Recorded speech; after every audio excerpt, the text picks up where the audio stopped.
10억 달러? 너무 비싼 거 아니야? 190억 달러? 이게 맞아? 이번에는 신의 한 수? 아니면 무리수?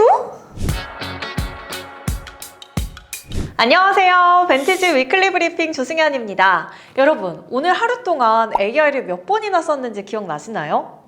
길을 찾을 때 켠 내비게이션, 자동으로 정리된 이메일, 추천으로 뜬 쇼핑 상품, 번역기, 음성인식, 사진 보정까지 AI는 더 이상 먼 미래의 기술도 그리고 특별한 사람들만 쓰는 도구도 아닙니다. 이미 우리 일상 깊숙이 들어와 있죠. 월스트리트 저널은 2026년을 이렇게 정의했습니다. AI가 더 이상 새로운 기술이 아니라 생활과 산업의 기본 인프라가 되는 해라고요. 오늘은 테크 시장의 변화 방향과 그중 핵심 기업인 메타가 어떤 선택을 하고 있는지까지 차근차근 짚어보겠습니다. 그리고 이렇게 AI가 생활에 자연스럽게 녹아들더라도 우리가 놓치지 말아야 할 본질적인 질문이 하나 있죠. 이 거대한 변화의 흐름이 내 자산에는 어떤 영향을 미칠 것인가 하는 점이에요. 변화가 빠를수록 리스크는 언제 어떻게 나타날지 아무도 모르고 그 안에서 기회를 잡는 힘은 결국 준비된 자산에서 나온다는 점입니다. 벤티지는 여러분이 변화의 흐름을 읽는 눈과 그 변화에 올라탈 수 있는 자산이라는 두 가지 무기를 드리고자 오직 한 달간 거래만 하면 받을 수 있는 1,500달러, 한화 약 220만 원 에너지 캐시백 프로모션을 준비했습니다. 평소 하던 대로 거래만 하면 받을 수 있는 캐시백이니까요. 영상 끝부분에서 프로모션 정보 꼭 확인해보세요. 2026년을 향한 테크 시장의 변화는 요란한 발표보다 조용한 일상 변화로 먼저 나타나고 있습니다. AI는 이제 도와주는 도구를 넘어서 대신 일하는 존재로 이동하고 있는데요. AI 비서는 말을 알아듣는 수준을 넘어서서 자료를 조사하고 비교 분석을 하고 보고서를 만들고 의사결정을 보조합니다. 또 가정용 로봇과 휴머노이드는 실험실을 벗어나서 일부 가정과 현장에 들어오기 시작하고 디지털 신원 인증은 스마트폰 하나로 통합되면서 금융과 행정, 일상 서비스 전반으로 확장됩니다. 2026년의 기술 변화는 와, 신기하다 이 문제가 아니라 없으면 불편하다의 문제가 됩니다. 흥미로운 점은요, 기술이 이렇게 빠르게 발전하는데도 시장은 오히려 더 까다로워지고 있다는 겁니다. 최근 월스트리트 저널의 테크, 미디어, 통신 시장 분석을 보면 이런 장면이 반복되거든요. AI 기술을 도입했어도 경영진 교체 하나로 주가가 흔들리고 실적이 아무리 좋아도 가이던스가 약하면 시장은 즉각 반응합니다. 이건 분명한 신호입니다. AI 시대의 시장은 기술이 있느냐 그 자체보다 이 기술이 얼마나 안정적으로 돈을 벌어줄 수 있느냐를 보고 있다는 겁니다. 이제 이 변화의 한가운데에 있는 한 기업을 보겠습니다. 이야기는 2004년으로 거슬러 올라가는데요. 하버드대 기숙사방에서 시작된 작은 실험 페이스북. 처음 페이스북은 사람들의 얼굴과 이름을 온라인에서 연결해주는 아주 단순한 서비스였습니다. 하지만 이 서비스는 곧 사람들이 어디에 있고 누구와 연결돼 있고 또 무엇에 관심을 갖는지를 가장 잘 아는 플랫폼으로 성장합니다. 메타는 단순한 SNS 회사가 아니라 사람의 행동과 관심을 데이터로 이해하는 회사가 된 거죠. 이 구조는 광고라는 강력한 수익 모델을 만들었고 메타를 세계 최대 광고 플랫폼 중 하나로 키웠습니다. 하지만 2010년대 후반 이 공식이 조금씩 흔들리기 시작하죠. 사람들이 SNS에 머무는 시간은 정체되고 개인정보 보호와 광고 규제는 강화됩니다. 이때 메타는 깨닫습니다. 사람을 연결하는 것만으로는 다음 성장 이야기를 만들기 어렵겠구나. 그래서 2021년 회사는 이름을 바꿉니다. 페이스북에서 메타 플랫폼스로.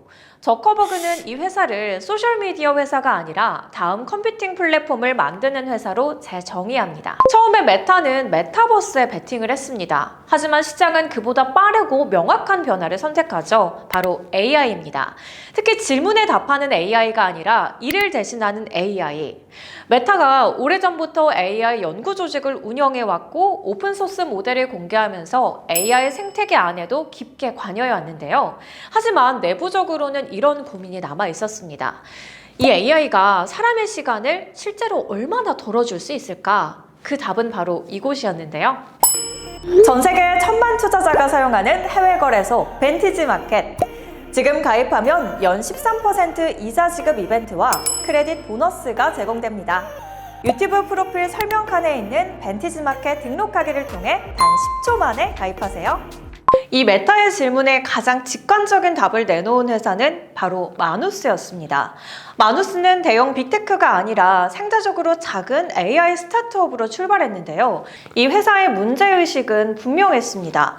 정보는 이미 넘쳐나는데 왜 정리와 판단은 항상 사람이 해야 할까? 마누스는 질문을 기다리는 AI 대신에 목표를 주면 스스로 계획을 세우고 정보를 모으고 결과를 만들어내는 에이전트형 AI를 선택했습니다. 마누스가 주목받은 이유는 AI가 화려했기 때문이 아닙니다. 사람들이 이 AI에게 실제 일을 맡겼고 그 결과가 시간과 비용을 줄여줬기 때문인데요. 그래서 사용자들은 AI를 실험용이 아니라 업무 도구로 받아들였고 그 대가로 기꺼이 비용을 지불하기 시작했습니다.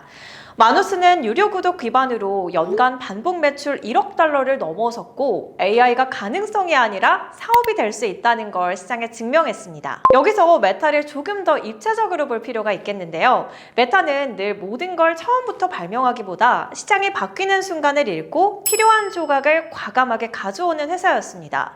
모바일 시대로 넘어갈 때는 인스타그램을 인수했고 메신저 경쟁이 또 본격화가 되자 왓츠앱을 품었거든요. 그때마다 비싸다는 평가가 나왔지만 시간이 지나면 그 선택은 플랫폼의 생존을 결정짓는 수가 되곤 했습니다. 이번 마누스 인수 역시 이 연장선에 있습니다. AI 모델 경쟁에서 가장 앞서기보다는 AI가 실제로 쓰이는 순간을 자기 플랫폼 안으로 끌어오겠다는 선택입니다. 그래서 2026년의 테크 시장은 이렇게 질문하게 될 가능성이 큽니다. 이 AI는 얼마나 똑똑한가? 이게 아니라 이 AI는 사람의 하루를 얼마나 바꿔놓았는가? AI를 썼다는 말보다 AI로 비용을 줄였는지 그리고 사람의 시간을 대체했는지 수익 구조를 바꿨는지가 훨씬 중요해집니다. 기술 경쟁은 점점 더 현실적인 성과의 경쟁으로 바뀌고 있습니다. 오늘 내용 정리하면서 마무리해 보겠습니다. 메타는 사람을 연결하던 회사에서 사람의 일을 대신하는 회사로 방향을 틀고 있습니다. 마누스는 AI가 실제로 돈을 벌 수 있다는 걸 가장 설득력 있게 보여준 사례입니다. 그리고 2026년을 향한 시장은 이 변화를 그 어느 때보다 냉정하게 그러나 분명하게 평가하고 있습니다. 이 변화의 파도를 지켜보고 있는 우리 역시도 이제는 우리의 자산을 어떻게 하면 더 실질적으로 키워나갈 수 있을지 치열하게 고민해야 할 텐데요. 그래서 벤티지에서는 새 구독자님들의 자산 증대를 위해서 거래만 해도 1,500달러, 한화 약 220만 원을 받을 수 있는 에너지 캐시백 프로모션을 진행합니다. 2025년 12월 31일부터 2026년 2월 1일까지 딱 한 달 동안만 제공되는 특별한 기회입니다. 평소처럼 거래를 이어가시는 것만으로도 최대 220만 원의 혜택을 받을 수 있으니 이번 한정 프로모션 놓치지 말고 꼭 참여하시기 바랍니다. 자세한 참여 방법은 벤티지마켓 로그인한 후에 프로모션 탭에서 확인하실 수 있습니다. 여러분, 오늘 벤티지 브리핑에서는 지금까지 메타의 선택과 마누스를 선택한 이유에 대해서 구체적으로 알아봤는데요. 여러분께 제가 마지막으로 질문 하나 드려보겠습니다. 여러분은 AI를 아직 도구로 보고 계신가요? 아니면 이미 일하는 파트너로 받아들이고 계신가요? 메타의 선택에 대한 여러분의 의견을 댓글로 남겨주시면 우리 함께 이야기 나눠볼까요? 복잡한 글로벌 금융 흐름을 가장 쉽고 정확하게 알려드리는 벤티지 위클리 브리핑, 오늘도 도움이 되셨다면 구독과 좋아요 그리고 알림 설정까지 부탁드리고요. 다음 주에도 저희는 더 알찬 내용으로 돌아오겠습니다. 감사합니다. 안녕.